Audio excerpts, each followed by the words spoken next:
Hello and welcome to another episode of the Best You interview series. It's Gary here again. Thank you very, very much, as always, for taking the time to tune in. And today I'm delighted to be joined by life and relationship coach Susan Allan, who is here to discuss her thoughts, her feelings, and her experiences with the topic of empathy. Susan is one of 2025 Vogue Daily's most successful coaches, pioneering growth and empowerment, and 2025 Calipost's 10 most influential coaches in California, transforming lives. Since 1975, Susan has devoted her life to acquiring proven tools and developing a unique system, Heartspace, which helps you learn to create greater peace, love, cooperation, joy, and success in every relationship and environment. For the past 25 years, Susan has also helped thousands of people build success by focusing on peacemaking and empathy as the starting point to their biggest sales and financial deals. Her training as a certified mediator, a Herman brain dominance trainer, her expertise in nonviolent communication, and her 57 trips to India prepared Susan and has inspired Susan to bring her learning and expertise to all areas of relationships. And she says that it is all built on the foundation of empathy. I am so looking forward to this conversation today. Susan, thank you very, very much for joining me today. Thank you very, very much for having me. I'm thrilled. I'm absolutely delighted to. I'm absolutely delighted. So I explained a wee bit of your journey there. When we had the opportunity to chat prior to recording, you have such a vast, unique, fun, exciting, sometimes scary, entertaining background and history. Can you give us a bit of a package of your whole experience that brought you to the point of really having focus on empathy being the foundation to all good things in the world? When it saved my life, Gary. Yeah. When my husband was given 2 kinds of steroids, he was allergic to them. He went nuts. He bought a rifle. He got himself all organized because he was a brilliant doctor himself. And he attempted to murder me. And I talked him out of it. And listen, millions of women around the world do not every year, as well as husbands, men, children, and families. So I was very, very blessed that I was always a communicator. And I was also very, very, very lucky because I had not yet studied empathy. I'm naturally empathetic, but there's a world of difference. When I teach empathy, it's about having the vocabulary. What is somebody likely to be feeling and needing in that moment? Whether it's a person in your personal life or a person in your career life or someone you wish would be in either of those categories, And you've got to be pretty accurate, but you're not expected to be psychic. And the delivery where you're compassionately, sweetly, emotionally connecting, people think that's what empathy is. No, that's a part of it. But having the vocabulary, which I teach my clients, and practicing the actual delivery, which I do with all my clients regularly, again and again and again, until we reach our goal, is how you use empathy to change your life. That's how he put down the rifle. That's how I ended up having a divorce. It was expensive. It was a misery, but it happened. And I'm still here. And that's really the whole goal, isn't it? Absolutely. Absolutely. So you take this experience, which is literally life-threatening and life-changing, as it turns out, you get away from the immediacy of the danger that's happening. When you had that, like, I'm really interested in about the mind process of afterwards when you come down from the adrenaline high or whatever you were experiencing, or low, and, as the case may be, and of the moment when you start to reflect on that. What were your key learnings from that experience? It gave me my mission. Right. Here I am, this intelligent woman from New York City, sophisticated family, successful family, I was on the Montel Williams show, and they flew me to New York, and I was having dinner with my aunt and uncle, and he was the chairman of Bloomingdale's at the time, very prominent New York couple. And my aunt said to me, "Well, what are you doing here? Like, why are you here?" So I told her, and we don't watch that show. You get that kind of answer. All right. And I said, "Well, it's about domestic violence." And my aunt, who had no other nieces and no nephews, so I'm the only person besides their kids. Yeah. She said, "Your uncle and I don't know anyone who's been involved in domestic violence." So I said, "Actually, you do." Me. That's what domestic violence can look like. That's what any horrible thing can look like. It can look like the person you would least expect it, right? Yeah. So when I had this experience of surviving, because I learned all this stuff in the 11 and a half hour after I ran away and hid and all that, and then I started to meet people who had similar problems, or their sister did, or and I thought, I've got to share this information because I had put together a system. I've got to share this. Well, now 10,000 people later, I give a free consultation and have to a minimum of 10,000 people. Some become my clients, some don't. And it changed my life because now I had a mission. I hate to say it. I always wanted a life that was a mission. I always wanted that. I didn't think I'd almost have to die to get it. But this is the real me. I couldn't be happier with my work. Yeah.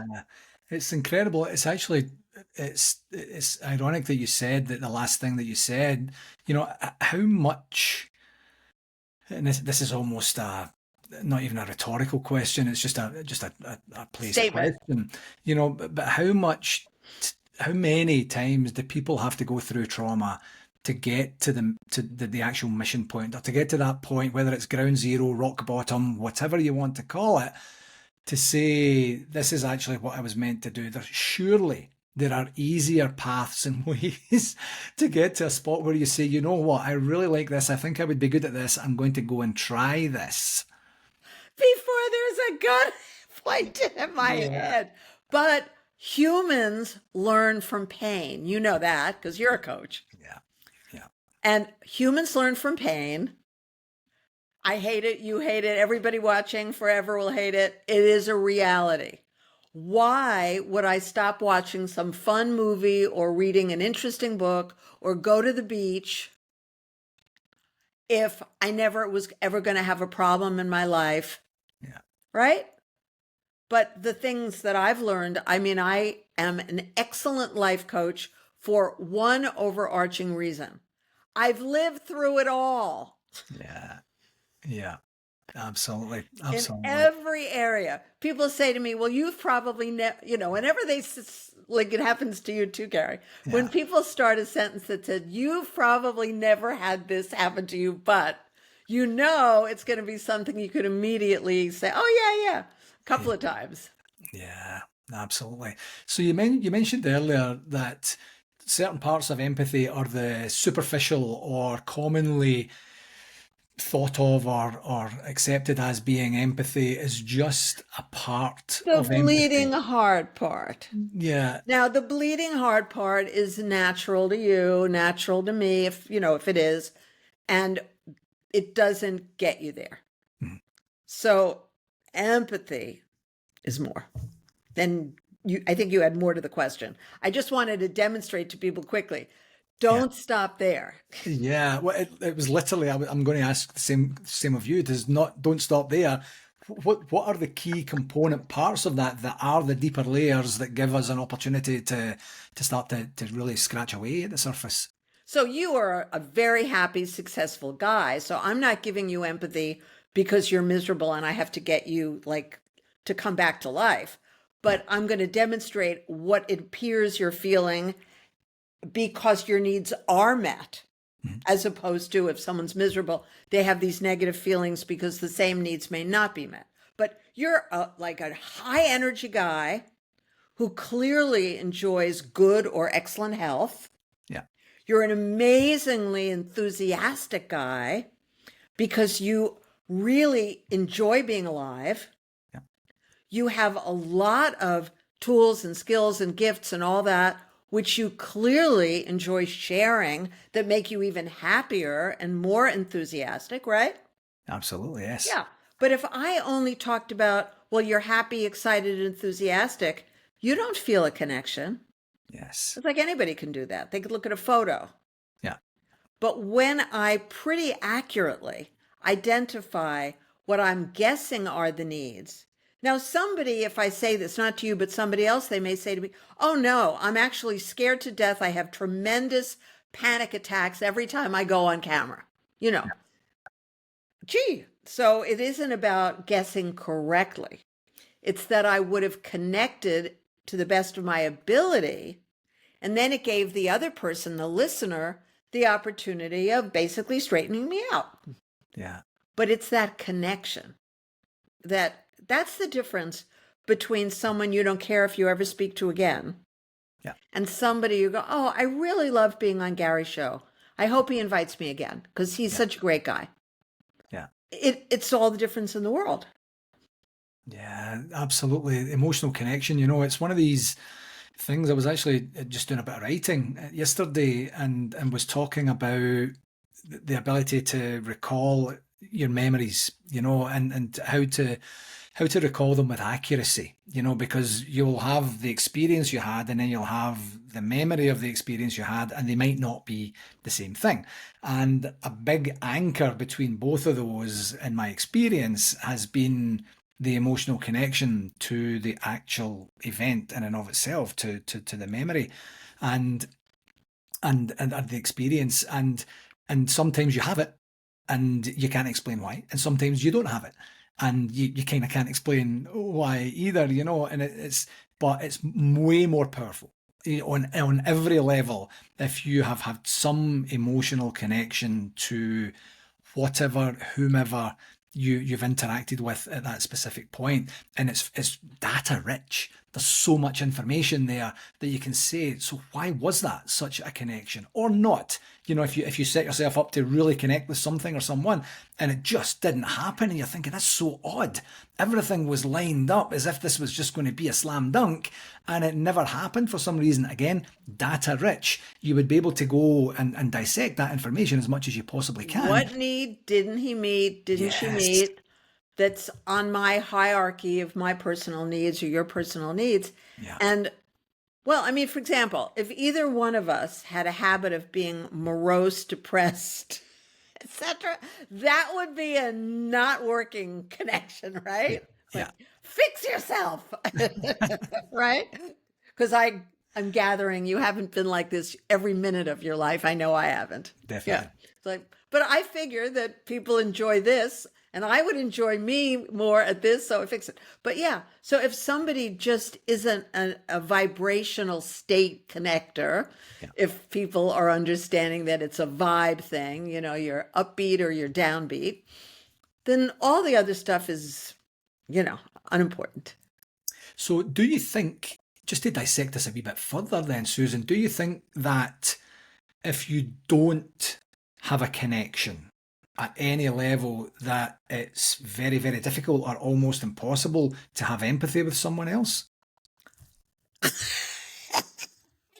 Didn't mean to do that, and I did it because the memory of someone where it was, the myth of Sisyphus, where you're pushing the big, huge boulder up the hill. This Right. is, Sisyphus is in hell. And Yeah. then he gets to the top of the hill with this huge boulder and it immediately falls down to the bottom. And he Yeah. has to spend 1,000,000 years in hell doing that. Well, that's what that feels like. Yeah. If you're the one who's trying to make a connection, the old expression, if you're alive, please notify your face. So listen, people are in a lot of pain, but Yeah. people who are in a lot of pain will get help a lot faster from me and millions of others if they're able to speak about their pain, not pretend they're fine. Yeah. Because we can be with pain. Mm. It's when somebody is, in absentia, Yeah. then where do you go with it? You just keep giving them empathy and giving them empathy and giving them empathy. And I watched Marshall Rosenberg do that at a 10-day program. I sat there for about an hour and a half. Then lunch was called. I forced myself not to go. I kept listening to him give empathy to this very troubled guy who had started out just looking at his knees. Mhm. And little by little, this guy started to come to life just from empathy. And basically, Marshall wasn't, by that point, Marshall was talking almost not at all. He was on, yeah. And now, because he got the guy talking, the guy felt safe enough to talk. And then I just got hungry, and how long is this going to go on? So I ran out, I grabbed a quick lunch, I came back. Marshall was still at it, but by now the guy appeared to be a healthier, happier, far more present person. And he had color in his face. Yeah. Which I've seen. I've worked on 2 different people with empathy. And that's all they needed to get color back in their gray faces.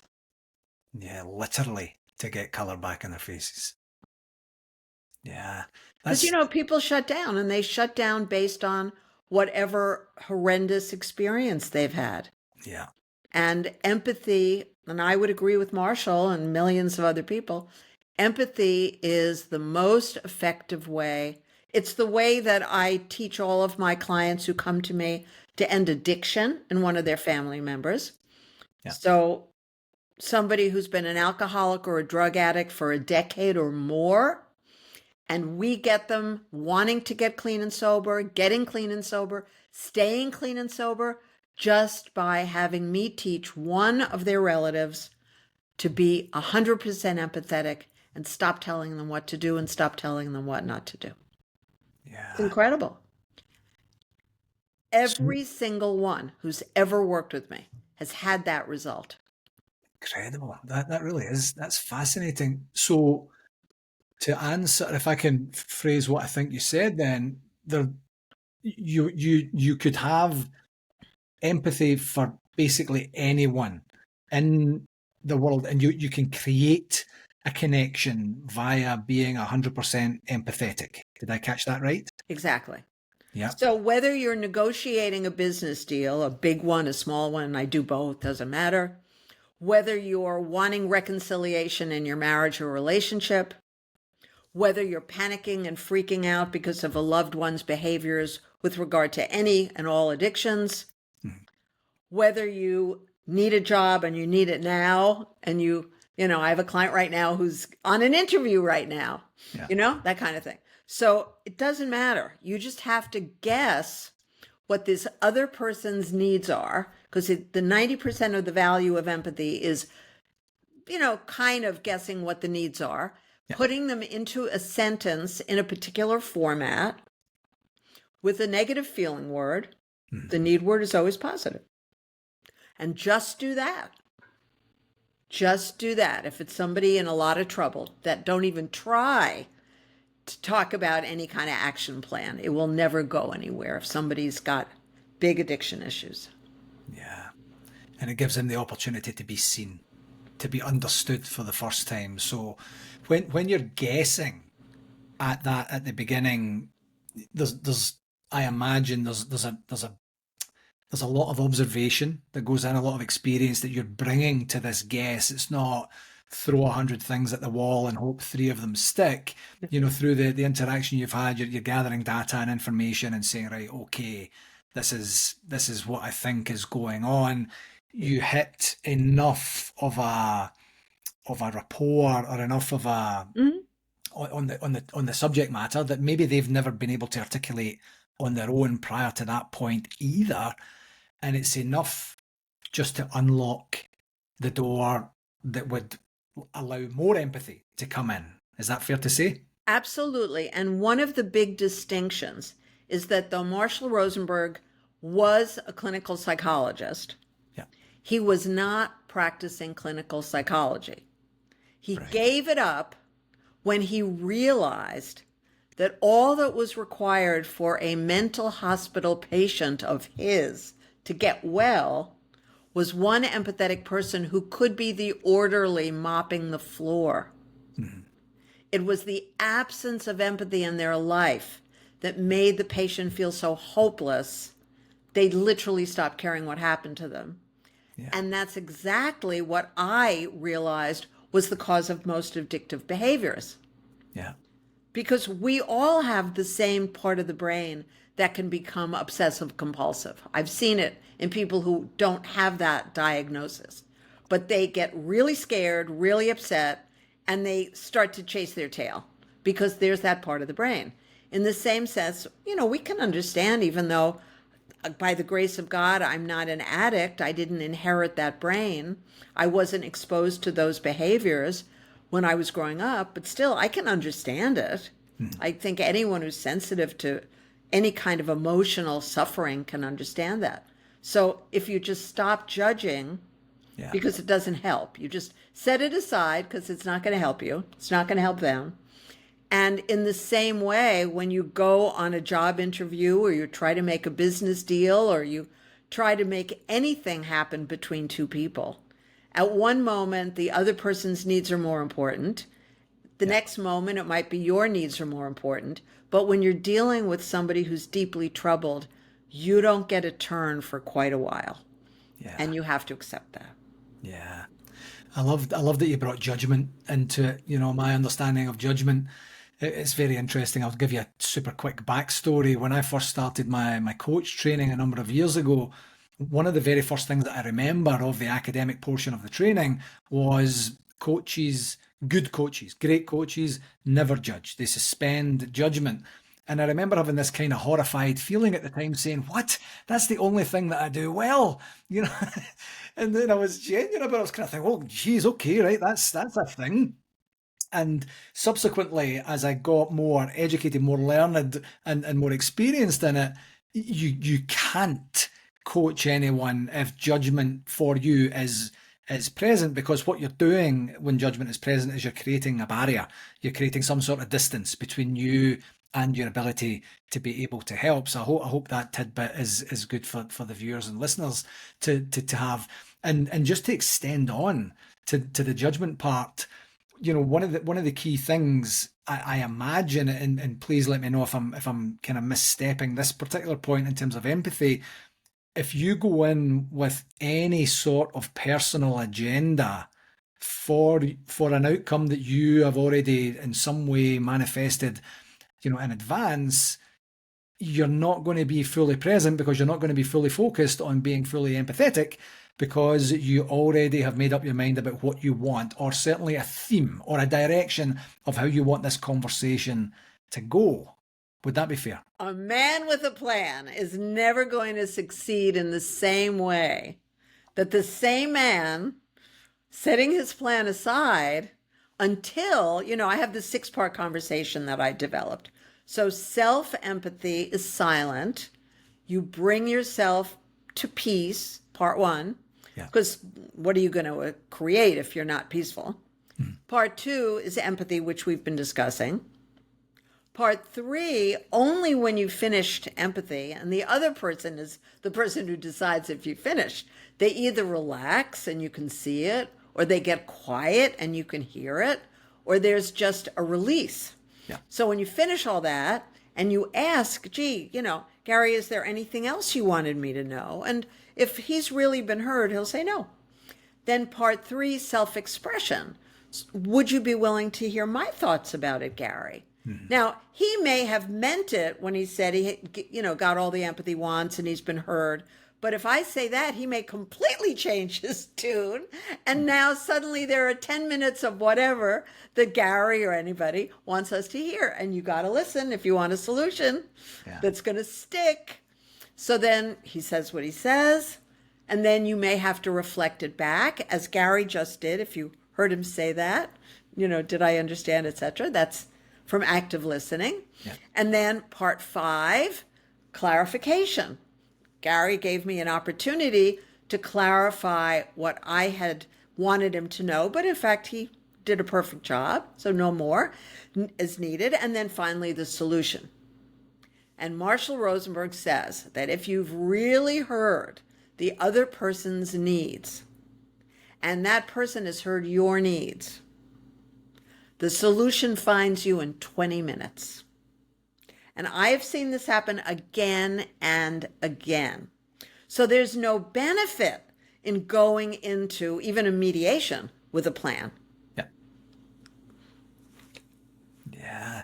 It's, just as you were chatting again there, Suze, there's so many things come up for me just about how expansive this topic is, and how multi-layered it is, and how easily we can get this wrong, even with the best of intentions. And it's almost, I have this vision of a kind of windy road that you're saying, I'm going to follow this road and I'm going to get to where this road is going to take me. I just don't know what hazards or blockages or barriers are going to be in my way. I know that they're coming, and I know that I need to be as open-minded and as alert or aware as I possibly can be to say, this is just a slight deviation to where we were going, but it's not going to stop me actively listening, to your point, being as empathetic and in the moment as I possibly can, looking for opportunities to make sure that we continue to make peace and create breakthrough opportunities to give us that, that discernible progress that can be made, especially if there hasn't been many breakthroughs in the past. And it's one of these things again, I often think about, if you see a straight line, that a human being drew that straight line, because there's no such thing in life as a straight line. And we fashion and create our experiences, which are never straight, they're never direct from one point to another point. What would you say would be, in your experience, the biggest barriers to the ability to have empathetic breakthroughs with your clients? It's a skill set that people need to take time to learn from me or a few other people. And it takes time to learn because it is not the way 99 and whatever percentage of people think or are trained to communicate. Yeah. And given that empathy has stopped wars, and Marshall Rosenberg used to go to Africa and he would stop these regional wars where neighbors were killing and raping each other. Mm-hmm. And then he would be invited to go there and work with them, and it would all, after a period of time, stop. There are less costly ways to meet your needs than killing and raping your neighbors. Yeah. Every single solution that he came up with during his 40 or so years of doing this was based on his desire, and his language is to find less costly ways to solve that problem. Yeah. And it is remarkable. I mean, for me to tell you that of all the different addiction cases, which are the most complicated cases, the most complicated of all of them was a guy who had been a homeless drug addict for about 8 years when I met his dad and suggested that his dad might want to do something about this, because his dad and the mom had given up on thinking about doing anything because their punitive strategies didn't work. And here I came along, not knowing any of them, with a whole new approach. And the dad was, I mean, what do I have to lose? He's living on the streets in San Francisco. We haven't heard from him in 10 months. What do we have to lose? Yeah. So it's a learning curve. People have to commit themselves to learning. And it only works when you get to a certain skill set where you sound normal, you sound natural. Yeah. And the other person can actually believe that you do care. Yeah. So that's the challenge. Well, and that's the thing for me, is that's incredible, because you can learn it and you can practice it and you can get better at it. It's not an exclusive club where you say, well, you can apply, but you might not hear for about 18 months. And then even then, only 2.5% of people get in to the first phase. Or, it sounds like something that if you have a genuine will, a genuine desire, and a genuine work ethic to put in the work, literally, to get to the spot where you have that natural flow and rhythm, because the learned behavior is actually absorbed and stuck, that you will be in a position to be able to exert But more influence remember, on it. there are only certain kinds of people who would even think of learning it. Yes. And they are people that, I'm an expert in Herman brain dominance. And that's based on a biological brain model, which is simplified into 4 parts. But somebody who is very upper left brain, logical, analytical, data, dollars, and numbers focused will never enjoy this. They'll do it if they're saving millions of dollars in their divorce. And I've helped a lot of men and women save millions of dollars in their divorce. So that person might learn from me. But as soon as they get the divorce settlement and everything's done, they go, oh, thank God I don't have to do that anymore. Like, you wouldn't think that there might be some, no, I'm not. No, that's it. Thank you. I'm really grateful. So Yeah. the upper left brain person will not. The lower left brain person, which is focused on safety and action plans and all that, they will do it to get safe, but they won't do it for the joy of it. Now, the right brain people, lower right brain, warm, connecting, passionate, loving, emotional, in a good sense. We do it because it gives us an opportunity to get much closer to other people, to have intimate relationships, deepen our existing relationships, create new depths that we could never do otherwise. Empathy is the only thing I've ever found. And when you have empathy, skills, and a sexual partner, you will wonder, why didn't I learn this 100 years ago? Yeah. It changes your entire intimate relationship in a miraculous way. And then the upper right brain person, the visionary outside the box person. And, Gary, it sounds like you and I are both very lower right, very upper right, and we have enough left brain, probably of each, that, things go well. But the real fun for what we're talking about is the right brain parts of it. And so an upper right brain person has a tendency want to be alone, peace, nature. So they would have to come out of nature and out of a state of peace to work with me, to learn this, to practice this, to have enough sessions to be good at this, instead of just floating off into the ethers away from whatever the issue was. So that's what I talk to people about in their free 1 to 1.5 hour session. They can talk to me about why they would want to learn this. And I talk to them about what that really looks like. Is that really important? Yeah. And in that session, you're understanding more of their motivation. So to the first example, if someone says, I need to save this money in my divorce, or my, in some way, splitting from a partnership or something like that, I need to get to a spot where I can listen, understand, empathize, and then I'm never going to do it again. They probably don't say that in the beginning, but they're probably thinking that. But I can hear it. Yeah, I'm sure. That's exactly what I was going to say. Is there a specific type and style of client that, after you get an understanding of their motivations and what they're actually trying to do with this skill set, where you would say, I don't know that this is the right skill set for you. I don't know that this is the right time for you. Maybe not right now. Or do you find common ground to be able to go forward in all occasions? I'm on a mission from God. I don't turn people away. Yeah. Seriously, I don't turn people away. I offer them what I know will change their lives. Mm. And I do my utmost Yeah. to offer it in a way that every person can hear it and they can digest it. Yeah. That doesn't mean that I'm going to force anybody to do anything or, put any pressure. However, I am, like you, in the motivating business. Yeah. So I can tell you that there were 2 women who didn't want to master this in spite of their children's extreme addictions. Two in all my 25 years. One of them, her son did kill himself, which I had discussed with her as a very real possibility because his older brother already had. And she still didn't want to learn empathy. She still wanted to judge and demand. And she lost one child before she met me, but one child would have been saved. I know this for a fact.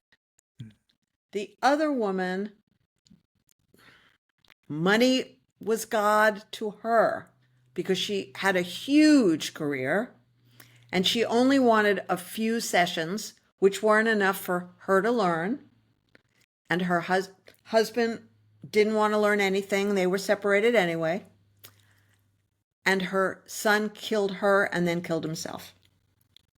What? Now, when I say to somebody, I can show you how to turn this mess around because I've been doing this for 25 years. I have lots of examples of people very much like you who have had horrible situations like yours, who have turned their situations around.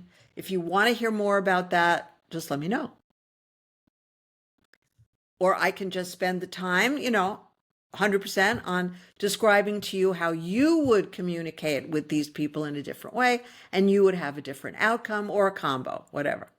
So people,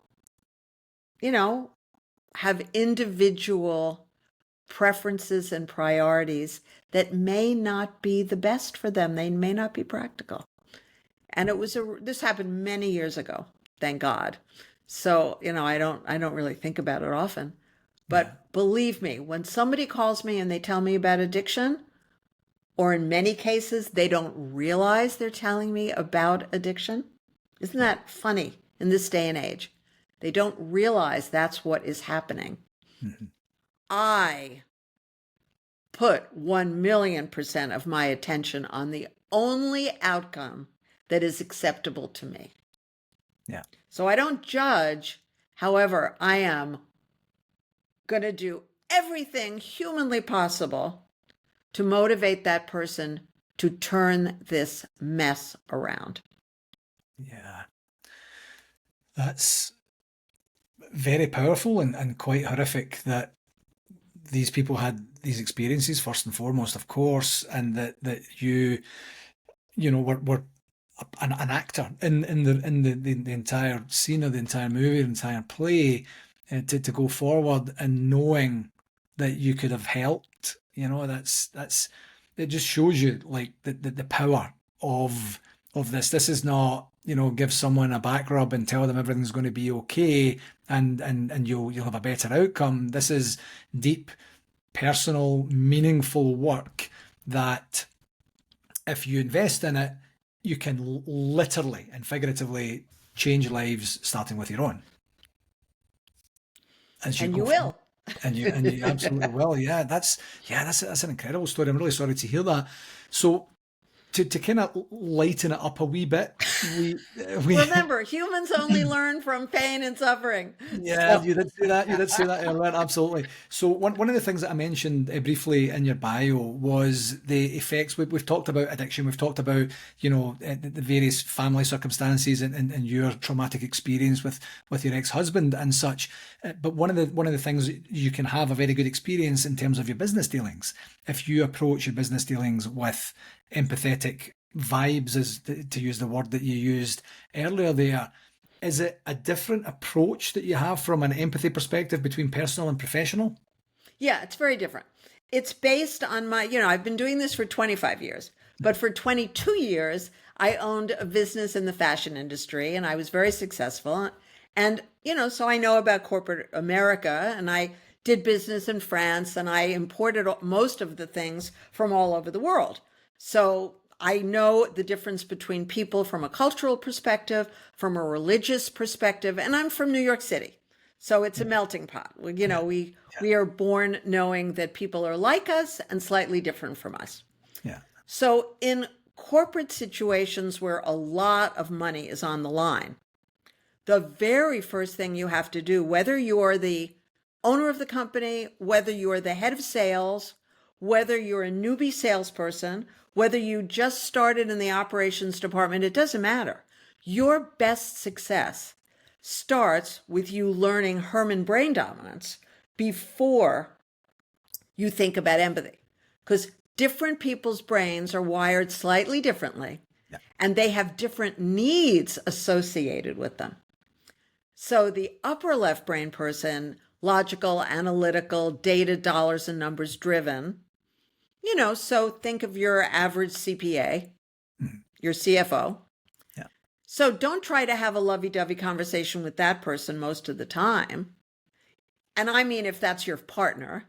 Yeah. And at work, if that's your boss, or if that's someone who works for you and runs a big financial aspect of your company, be careful what you're speaking about. They don't have time for nonsense.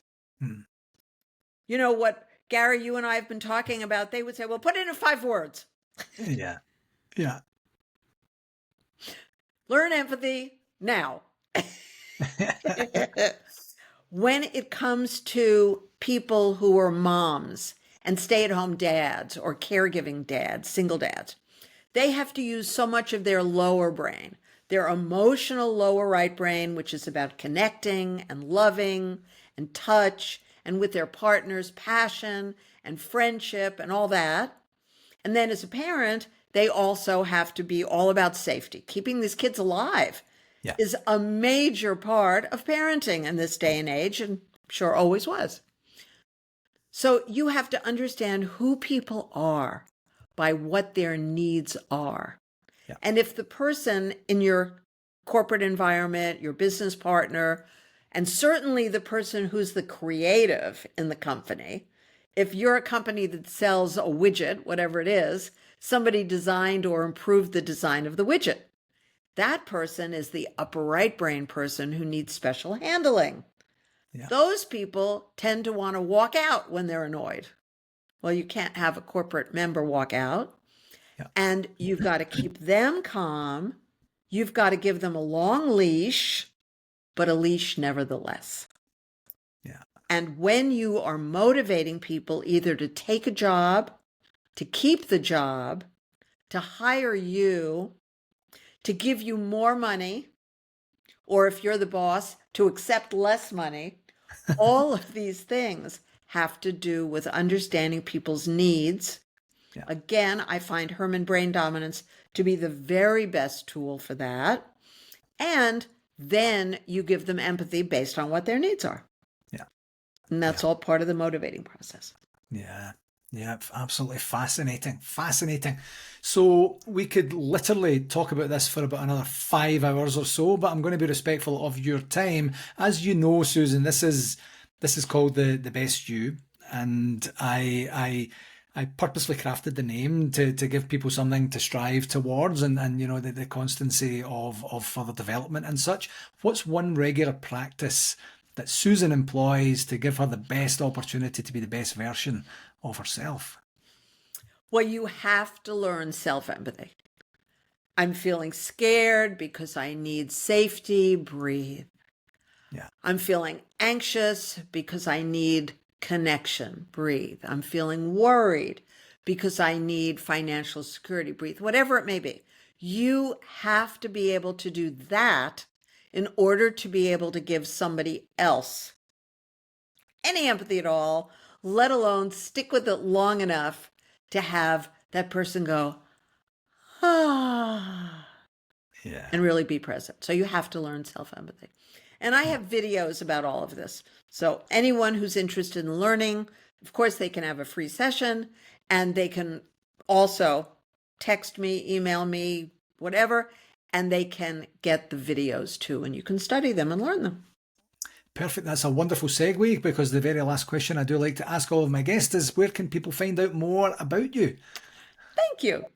So my cell is 818-314-1200, 818-314-1200. My best email is Susan at SusanAllan, Allan, the Scottish way, Yes, .org. Susan at SusanAllan.org. And the best website is SusanAllan.org.